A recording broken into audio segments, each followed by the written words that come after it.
আজ ভোরবেলায় বেরিয়ে পড়েছি একটু কলকাতার উদ্দেশ্যে, কেননা ক্যামেরায় কিছু মালপত্র ছিল যেগুলো এখন কিনতে হবে, যেহেতু এখন সিজন স্টার্ট হয়ে গেছে সেই কারণে মালপত্র কিনে সমস্ত কিছু রেডি করে রাখতে হবে। যাই হোক বন্ধুরা, সুন্দর একটা ভিউ দেখতে দেখতে আমি কিন্তু পৌঁছে যাই কর্ণ সুবর্ণ স্টেশনে এবং সেখানে গিয়ে কয়েকটা ফুলের গাছ দেখি, সেই ফুলের গাছগুলো কিন্তু বেশ ভালো লাগে, সেই জন্য কিন্তু সেখানে রিলস ভিডিও কিন্তু বানিয়ে নিই এবং তারপর কিন্তু চলে যায় টিকিট কাউন্টারে টিকিট কেটেই দেখি ট্রেন কিন্তু চলে এসেছে।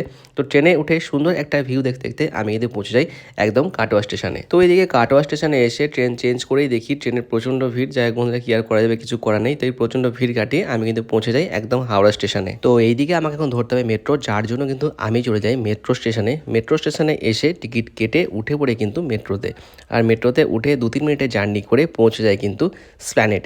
আর স্প্ল্যানেড থেকে সরাসরি কিন্তু চলে আসি মেট্রো গলি, আর মেট্রো গলি এসে আবার দেখুন অনেকগুলো দোকান ভিজিট করে চলে যায় কিন্তু এস ফটোগ্রাফিতে। আর এস ফটোগ্রাফিতে দামটাও কম নেয়, ব্যবহারটাও খুব ভালো, সেই কারণে কিন্তু বারবার কিন্তু এস ফটোগ্রাফি থেকে আমি মালপত্র কিনে থাকি।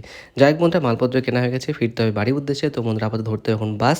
তো দেখে পেয়ে গেছি বাস, বাসে উঠে হাওড়া ব্রিজ দেখে তারপর কিন্তু চলে যায় কিন্তু একদম হাওড়া স্টেশন। তো হাওড়া স্টেশনে এসে টিকিট কেটেই দেখি ট্রেন অলরেডি দাঁড়িয়ে রয়েছে। তো ভিড়ও ছিল কিন্তু মোটামুটি। যাই হোক বন্ধুরা, 5-6 ঘন্টা জার্নি করে পৌঁছে যায় কিন্তু একদম বাড়ি। আর বাড়ি ফিরে আপাতত এখন আনবক্সিংয়ের পালা। আর তোমাদের তো বলা হয়নি যেটার মধ্যে কি রয়েছে। তো এটার মধ্যে কিন্তু রয়েছে ড্রাই বক্স, যেটা ক্যামেরা রাখার জন্য, মানে ক্যামেরাতে ফাঙ্গাস টাঙ্গাস পড়ে না, খুব ভালোভাবে থাকে। যাই হোক বন্ধুরা, চলো আপাতত আজকে ভিডিওটি এই পর্যন্তই। ভিডিওটি তোমাদের কেমন লেগেছে অবশ্যই কমেন্টের মাধ্যমে জানিও। তো চলো বন্ধুরা, টাটা, দেখা হচ্ছে পরবর্তী ভিডিওতে।